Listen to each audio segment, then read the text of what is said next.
I think we're all gathered. Most welcome to this press conference and prime ministers, colleagues.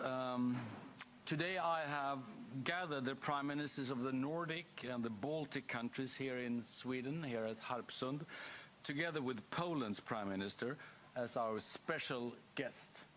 Extra welcome. And as an extra guest, we had the French President Emmanuel Macron on a brief intervention on a VCT screen to get his assessment of current situation. And we do convene in a time of global uncertainty we have not seen in decades. For many years, Europe have lived through a period of unprecedented peace and prosperity. But since Russia's annexation of Crimea in 2014 and the full-scale invasion of Ukraine in 2022, the beacons of war have once again been lit in our continent. Russia is now escalating its war on Ukraine, now involving also North Korean soldiers. Many European countries are facing political difficulties at home. That happens in democracies. NATO has just welcomed a new Secretary General, and meanwhile, the newly confirmed European Commission, just a few hours ago, will take office December 1st. That is the geopolitical context in which we, the leaders of the Nordic countries and the Baltics and Poland, meet here today at Harpsund. We are at a pivotal moment when the future is still unwritten. Before us lies historic crossroads. It is up to us to choose what path we take for our nations and for Europe. The decisions we make in these coming months will echo for generations to come. That is the situation right now. It is no coincidence that we gather in this format to discuss European security. Our countries have a shared perception of threats. We share democratic values, and we understand that freedom is never for free. The Nordic countries have stood together for centuries. Our solidarity with the Baltic people was strong during their years behind the Iron Curtain, and when the Baltic states won their freedom, we wanted them as colleagues in the Nordic-Baltic family. We also maintained very close ties with Poland's resistance movement during its struggle against the communist regime. Today, another neighbor is in need, and we come together also to help them. Our nations are already the largest per capita contributors of military assistance to Ukraine. We will enhance our efforts, including to defense industrial production in Ukraine, and invest to increase Ukraine's ammunition supplies. We strengthen Ukraine's energy infrastructure to help them through the winter, and we support them on their path to EU and to NATO. Everybody desires peace in Ukraine, everybody except for Russia. Together we will act to constrain, to contest, and to counter Russia's aggressive actions in the Baltic Sea, in Ukraine, and beyond. While Ukrainian soldiers fight for their own country, Russian soldiers fight for money. Western sanctions work despite Russian propaganda. The Russian economy is sinking deeper into an unsustainable imbalance between escalating war expenditures and starving the rest of the economy, and their economic reserves will not last forever. We have today reaffirmed our determination to shoulder our part of the responsibility for the Euro-Atlantic security. All of us have made historic investments in the strengthening of our armed forces, and we all agree to prioritize defense spendings. Adding money beyond NATO's 2% default will be needed. Now is the time to strengthen our collective efforts to ensure our safety and Ukraine's freedom. Thank you so much, and over to you, Prime Minister Donald Tusk, please. Thank you very much. Thank you, dear Ulf, for having me here, and thank you for making me feel at home. And I think it's not only my impression. I am quite sure that it's one of the things we are in a common position. We face the same threats and bring similar answers. And after today's talks, it's even more clear than ever before. This is, of course, not the first time, but today I feel it really strongly that the Nordic, Baltic format plus Poland, we have really, it's not an exaggeration, common position, in fact, in all details when it comes to security, our approach to Russia, Ukraine, and our active presence in NATO, when it comes to transatlantic relations, etc., etc. This is something rare and very precious. I mean, to have such a visible solidarity and common way of thinking. We want to act together. It's not just a slogan. And we know today better than ever before that together we are much stronger. And strength, this is what we need today. Also, this readiness to demonstrate that we are determined and ready to do everything we can as a group, as a format, but also as a EU, as a NATO, to prevent ourselves from the highest risks, which is, of course, the Russian aggressive policy. All our discussions today are focused on one fundamental issue, the security of our continent and of our region. The threat we are facing is growing, banal, but still really important. And it is the Ukrainians who, by resisting Russia, are making the rest of us safer. And the scenario for a catastrophe less likely. We have to be aware, and our group is aware of this, that our support to Ukraine is, in fact, it is something also very egoistic, and very rational, very pragmatic. It's not only because of values, not only because we want to support the independence and the right for freedom, etc., for our Ukrainian friends, but it is also important because of our individual and European interest. Independent Ukraine means safer Poland, safer Sweden, Norway, Europe, and the whole West.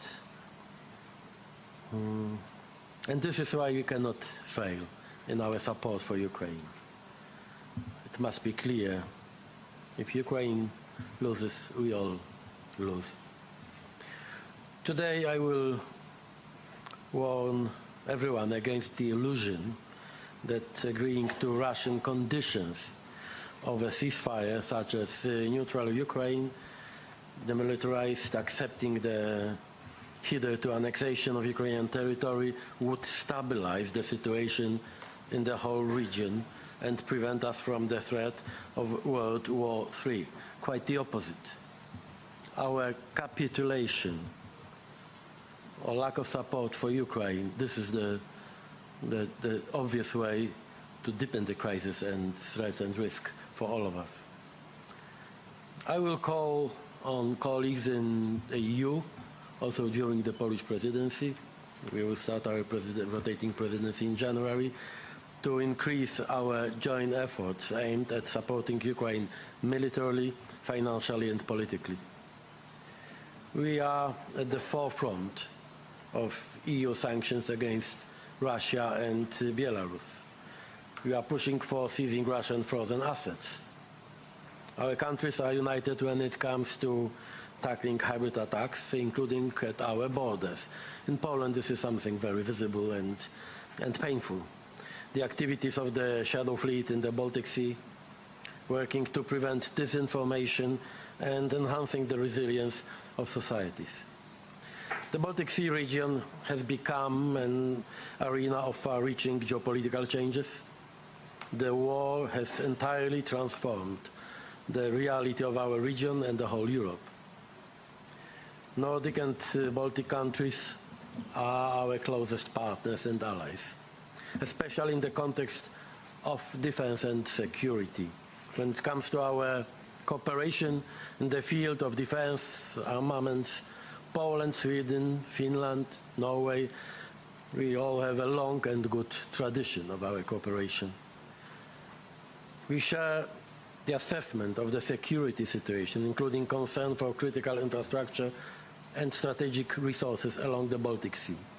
We need new tools and ambitious means to counter threats. This is why I propose today to create a Baltic Sea policing mission in the Baltic Sea. I am really happy that my colleagues found it interesting, and we will continue our work on some details, but I have no doubts that also because of our plans to invest more on the Baltic Sea, for example, our Polish energy security is really connected to the Baltic Sea. We have in our plans a huge investment in offshore wind farms, for example. I think I don't have to explain here in Sweden how important also for our energy security is security in general on the sea and in our region. Security, resilience, and Ukraine will remain our priorities also during the Polish presidency, as I said, in the Council of the EU as of the 1st January 2025. And I know that I will be able to count on the support of all colleagues here to bring this agenda forward. Nobody understands better the dire and complex situation of our region than we do. And nobody has better solutions to these challenges. It is not just a cliché. Our deepened cooperation and coordination is indeed key and should be continued. Thank you. Thank you so much, Donald. And the Prime Minister of Denmark, please. Thank you very much, Ulf, for kindly hosting us here today and in the current geopolitical situation, a situation that is getting more and more difficult and unfortunately also more and more dangerous. It is uplifting to stand here between close allies and friends. Just a week ago, I visited Kiev once again. The people of Ukraine have now been under full-scale attack for more than 1,000 days. The countries standing on the stage today are at the very forefront of support to Ukraine. And we know that the decisions we have taken is not enough. We have agreed today to step up, to scale up and to speed up, to invest directly into the Ukraine's defense industry and to give them what is needed. And this is necessary because we have to understand, even though it's difficult for us Europeans to understand it, that Russia do not want peace. And if we want a free Europe, we have to give Ukraine what they need and what is needed now on the battlefield. And we have to do it without any self-imposed red lines and restrictions. Likewise, we all agree, standing here, that a close transatlantic relationship is the only way forward. In the current situation, NATO is more important than ever, but we also need a much stronger Europe and a much stronger European Union. And in a world with North Korean soldiers in Europe, with more and more close ties between Russia, North Korea, Iran, and unfortunately also China, we have to maintain a very close cooperation with the US. It will be a shared transatlantic task to stand up and push back for our common safety. And I am convinced that this group of countries will do their utmost to make this happen. Thank you. Thank you, Mette. The Prime Minister of Norway, please. There can be no better group than this to come together. This is a family of values, of geography, and of common approach to this geopolitical situation. So thank you, Ulf, for bringing us together. A few remarks. We have to be there for Ukraine in this dire moment. I second the Danish Prime Minister. In Norway, we are just about to agree a broad parliamentary agreement to step up support for Ukraine, which will support its ability to defend itself and to move that into a next generation, which also is about strengthening Ukraine's own industry to produce its defense capability. And the other dimension is also to support Ukraine in protecting its electric infrastructure, knowing that Russia is hitting strategically that particular nerve of the Ukrainian economy. And we have a shared analysis of this. And as it has been stated, next after the US, it has been the Nordic Baltic countries leading the support to Ukraine, and that will go on. Second point is on the regional stability, because we are regionally together from the Arctic to the Baltic. And I'm very happy to see the Polish Prime Minister here as part of that family today at this meeting. And we've been able to discuss security in the Baltic, security among our countries, and how we will coordinate towards the next NATO summit. On that, there are a lot of things to follow up from the previous summit in Washington, and we are all now in dialogue with the outgoing and incoming US administration to see to it that we are as united as we can be in this situation. So NATO is key. Finally, I would just like to say that this group of countries is a threat to nobody, but we will never accept that others pose a threat to us. And that is why this kind of coming together, comparing notes, and agreeing how to move forward is very useful, and Norway is very happy to be part of that group. Thank you, Jonas. And the Prime Minister of Finland, please. Thank you so much, dear media representatives. First, I would like to thank you all for hosting this meeting. And I also want to thank you, Donald, participating in this NB 8 meeting. It was very important. The world around us is uncertain. We all agree on that. We face security threats and challenges we thought we were already left to history. At the same time, after our discussions between neighbors, between friends and between allies, I feel reassured. We share a common understanding on the threat environment.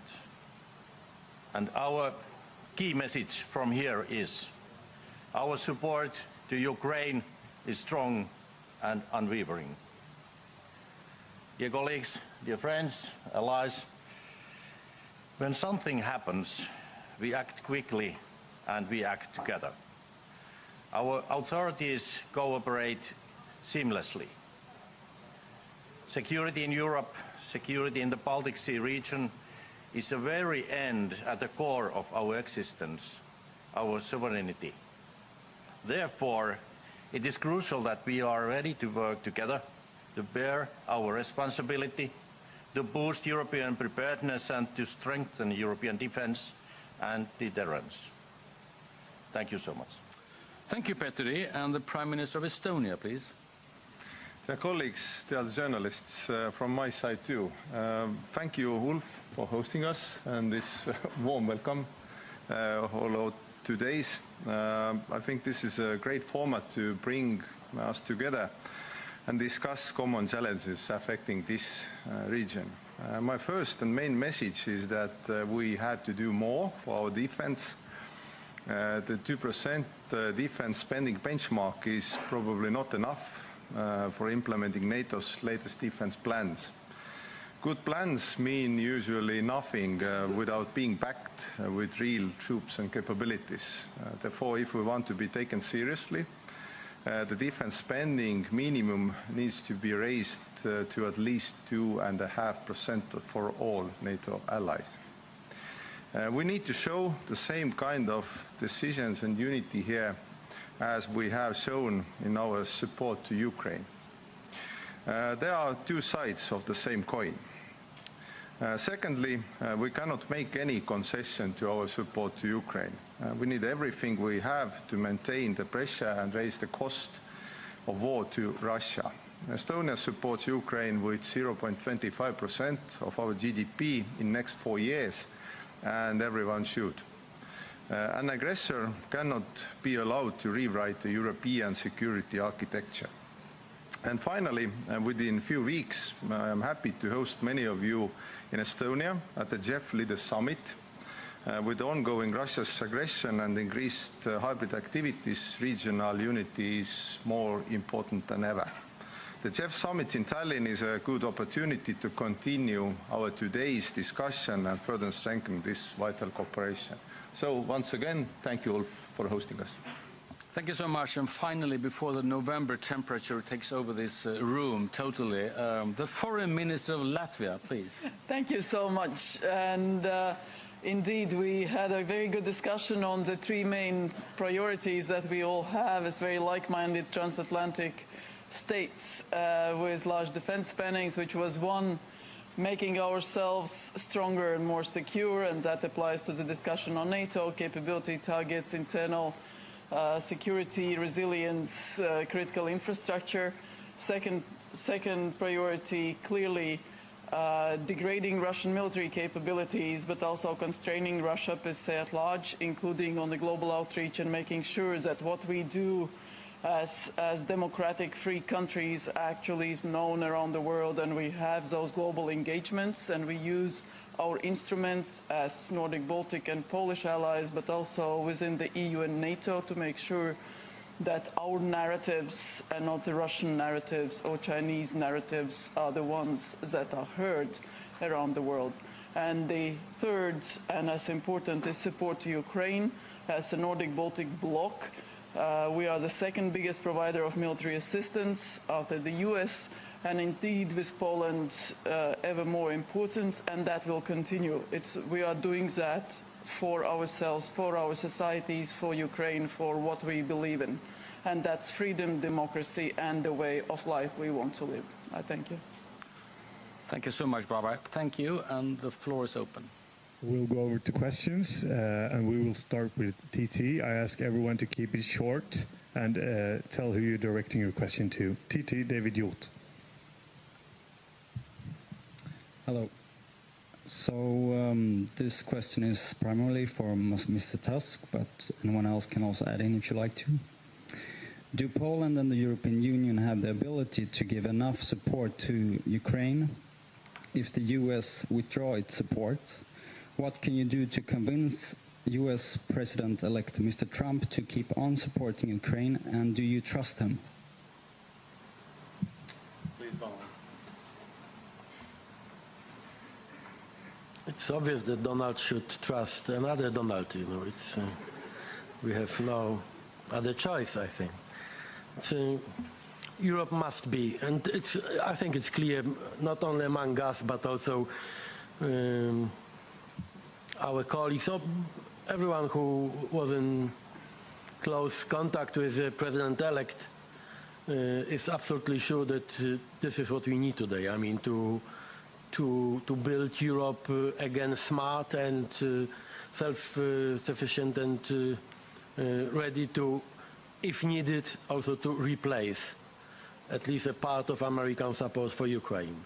The communication of the president-elect was quite clear, and I think that we don't need to make any illusions about the prospect of the next weeks and months, which means that Europe, our group, but Europe as a whole, NATO, we all must be more determined and ready to, if needed, as I said, also to replace some measures and tools and money, if needed, also if the American decision is like it seems today.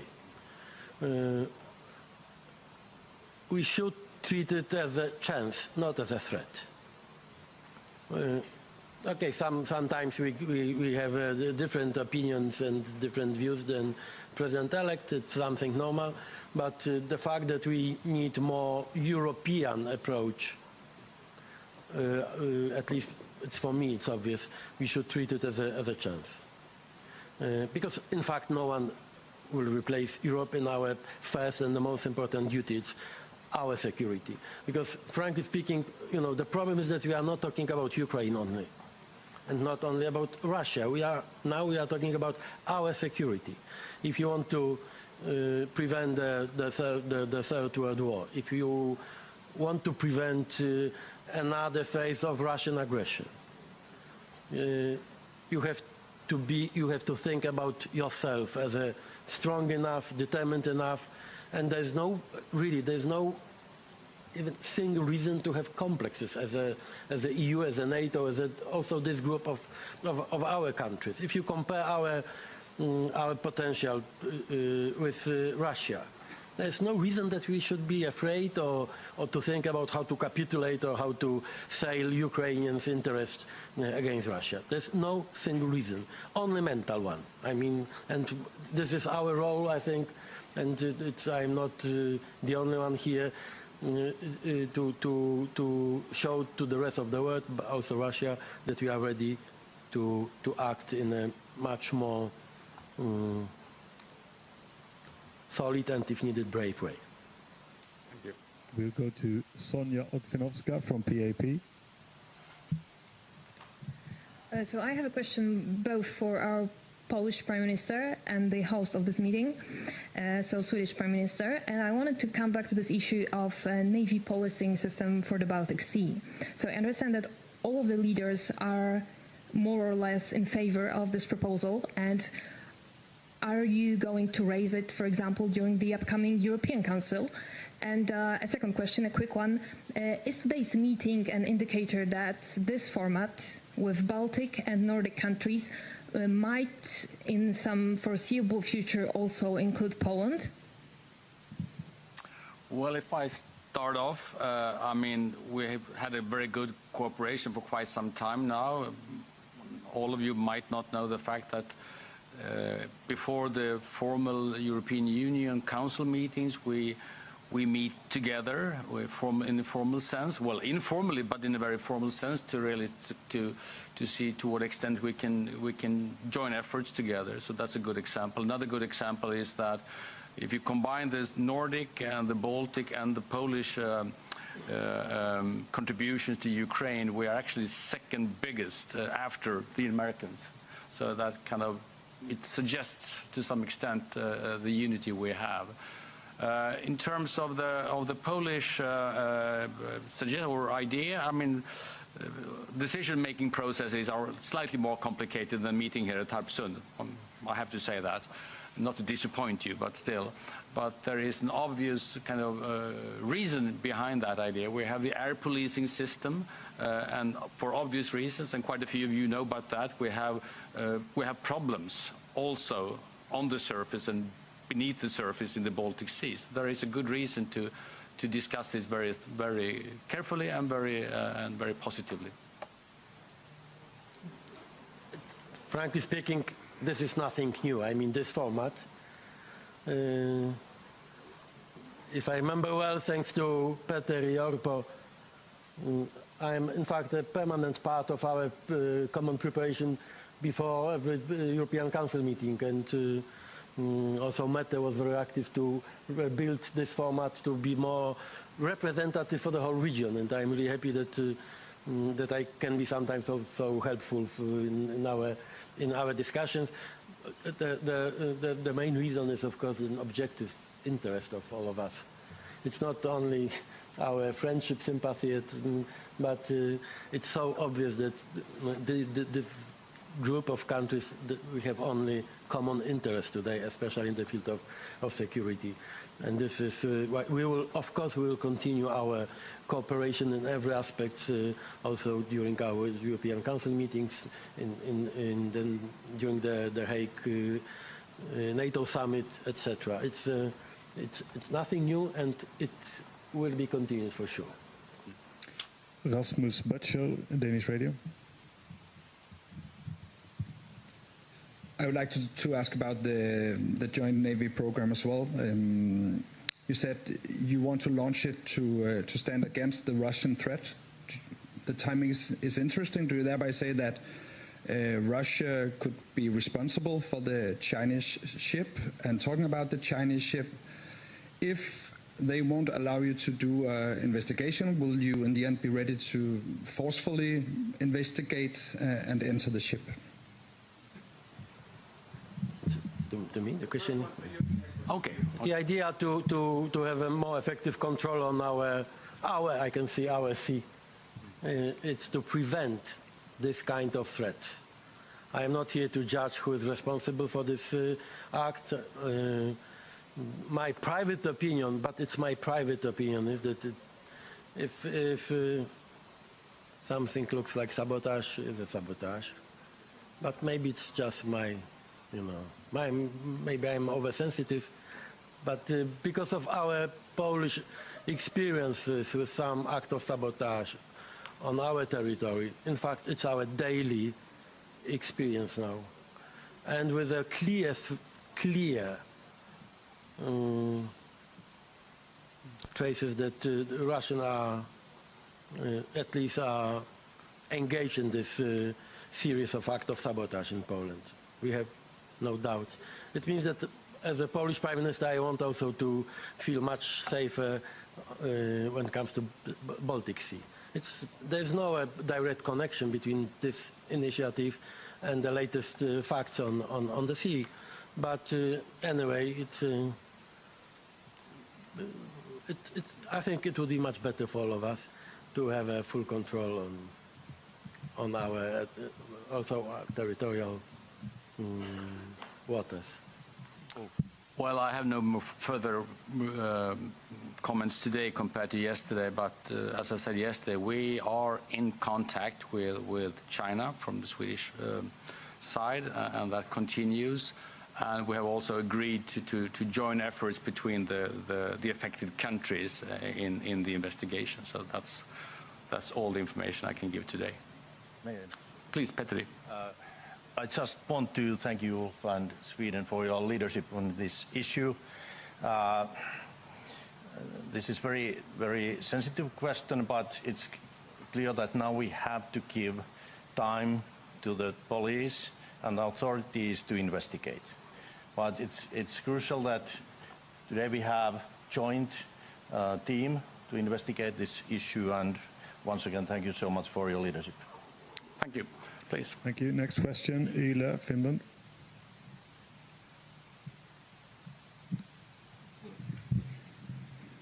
Jenny Matikainen from Finnish Broadcasters. So in Finland there has been a conversation about if the country should withdraw from the Ottawa Treaty on anti-personnel mines. So my question goes to the ministers of the country in the NATO eastern border. Has there been discussion today about the anti-personnel mines, and would your country be ready to withdraw from the Ottawa Treaty in the near future? May I start? No, sorry. Petri, please. Maybe I can start. Today I informed my colleagues that we have this discussion, serious discussion on landmines in Finland, and I informed that we are going to do analysis for the security environment and the needs of defense, our experience from Ukraine, and also new technologies, and put all these analyses together, and also very careful analysis on Ottawa Treaty. But we have this discussion, we have not any conclusions, but I just wanted to inform my colleagues what kind of discussion we have today in Finland. Well, I would add too. Yes, please. Yeah, thank you. the same. We are following the Finnish lead because we have had the same talks in Estonia. We even have people who are recommending usage of different mines, but we are also a member of Ottawa Convention, so we are looking at different options and new technologies because, to be honest, everybody is talking about the states, but the problem is Putin, not the states. And we are against Russia. Russia is an essential threat with using migrants as in Finnish border, also in different countries and so on. So all these things we are talking today about security is against Russia. This is the problem. Thank you. Norway, NRK, Joachim Reigstad. Yes, good afternoon. Nice to see you again since we met in Iceland about a month ago. And my question is actually regarding that, because during the Nordic Council you discussed a lot about security in the Arctic region, and 1 month later it seems like the Arctic is forgotten and we all talk about the Baltic Sea. So maybe Prime Minister Tusk should close his ears now while I ask Mette Frederiksen and Jonas Gahr Støre, which are the countries mostly aware of the situation in the Arctic, how you see the fight between security in the Baltic Sea and in the Arctic region. Please. Well, we are not forgetting anything, but your question underlines how difficult and I'm sorry to be very frank, also dangerous situation we are in, because when we meet a day like today, we are not only discussing Ukraine, we are also discussing the Baltic Sea, we are discussing new technologies. We have a discussion about what's going on in China and Iran and North Korea, and of course also other parts of the world. So we are not forgetting anything. We are ensuring together that we are able to tackle all the challenges and all the crises in front of us. But I don't think we have anything new to add to your question, because we had the opportunity to discuss this part of the world a month ago, but I can promise you we are not forgetting anything. Everything is on our table every time we meet now. Absolutely. Jonas, perhaps? Yeah, can I first I'd like to salute the journalists for following the debate in the Arctic and now here. But what I would say, this is underlining the indivisibility of security. Because at Iceland we were discussing security in Europe with the presence of the President of Ukraine. So what is the link between Ukraine and the Arctic? There are links. Because Russia is waging a war on Ukraine, and Russia is a neighbor in the Arctic. So it's of extreme relevance. And there we were focusing on this area. Today we are at Harpsund, and we are having our Polish ally and friend here. And we are discussing specific issues more to this region. But since we are these countries, we are linked. And we are part of an alliance where we have allies also in the south, and in the west, and in the east. That is the strength of the alliance. So in a month from now, we will gather in Estonia together with the UK, the Netherlands, the Nordics and the Baltics under the Joint Expeditionary Force. So you see more of these regional expressions on how we stand together, and this is the extraordinary strength of free democracies. We'll go over to the last question from Reuters. Simon here. Thanks very much. Simon Johnson from Reuters. You all agree that Europe should do more for its own defence.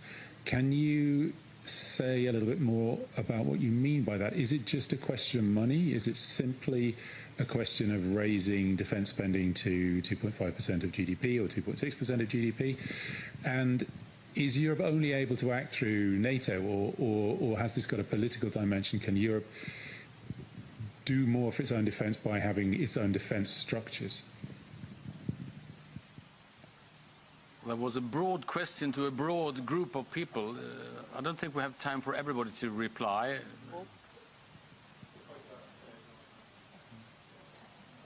Yeah. Donald, would you like to start? Yes, I'm in a quite comfortable situation, because for me it would be, you can believe me, it would be difficult to say that I am ready to spend more than today for our security and defense, because today we have in Poland 4.2, next year 4.7. our GDP, I think it's more than enough. But I'm not here to impress you. That we have obvious reasons as a frontline country to do everything to make Poland more secure. For me, it's also important to strengthen our cooperation with all countries here when it comes to the system of fortifications and other installations on our eastern border, because it's an eastern border of NATO and the EU. And I am absolutely sure that we will discuss also this today, today evening. And my intention is to convince not this group but our other partners in the EU to prepare more tools and more money specifically for this project. I mean, how to physically how to strengthen our eastern border with Russia and Belarus. It's something really demanding and not cheap. And for this we need united efforts from all the Europeans. If I may just add on that, I mean, Poland is the leading star in that regards, of course. But it's worth to mention that we all are in the club of those who exceed the 2% default, basically. We have a pretty robust answer to other countries say, well, we all need to increase. I think we were all very prepared for the very legitimate American demand since long, that Europe needs to invest more in its own defense, relying less on American taxpayers' money for European defense. I think that signal has come through pretty clearly, I would say, and that is an obligation we have. Jonas, please. Well, just very briefly, because this 2-point-something target does not in itself indicate strength of our defense. So I'll just like to add two things. What we have discussed today is the need to follow up on our decisions at NATO summits, implement the regional plans we have agreed, implement the fully revamped command structure so that we make maximum coordination of what we do in the alliance. First dimension. Second dimension is that for Norway, speaking for us as a founding member of NATO, we now have Sweden and Finland as allies, which means that in our geography we can now cooperate on defense in a completely new manner. So we now have coordination on how we will assist each other inside the framework of NATO, not only as good Nordic neighbors. So these are two dimensions on how we make sense of increased spending. And Norway, for its part, has gone well beyond 2% in recent months. And finally, Baiba, please. Thank you very much. Also for us, 3.5% for defense, 1% for Ukraine aid, plus investment in external borders, both with regard to infrastructure. And obviously, we look at the EU and overall sort of allies and countries to understand that we are external border, both of the EU and NATO, which requires both military elements in that, but also civil border elements. It requires infrastructure and so on and so forth.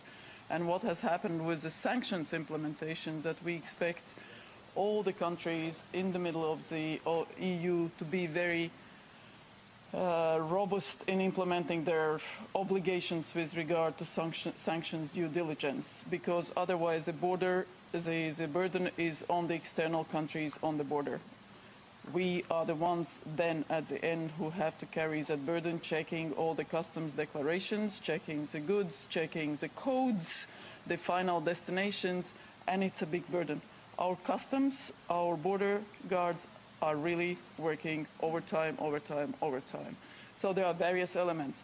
But as Jonas said, it's very important not to duplicate NATO. We have defense plans, we have capability targets. EU's efforts in this regard should contribute to the outcomes of those defense outcomes that we want in NATO, making us stronger, making us more secure. It's pretty straightforward. Thank you. And the final words go to Estonia. Thank you, Ulf. Estonia's defense spending this year is 3.4% of our GDP, and next year about 3.6, 3.7. And in a few years it will go over 4. So in NATO it's like Poland is the world champion over the four, Estonian second, and the United States is third. So my recommendation also to my colleagues today and also in CHEF meeting in Tallinn 16th and 17th would be that whole NATO, every country would raise the level at least 2.5. Because if you look at the capabilities we need with hybrid threats and with Russia, we have the economic power. This is the most wealthy nations and most wealthy region in the whole world. So to chip in, and probably the world will meet different hybrid threats to different connectivity and so on. This is the only way to have two things. First is security and second one is prosperity. So yes, my recommendation would be to increase capabilities and increase the expenditure to defense and also defense industry-wise, which we need in Europe too. Thank you. Thank you all. Thank you so much. Thank you.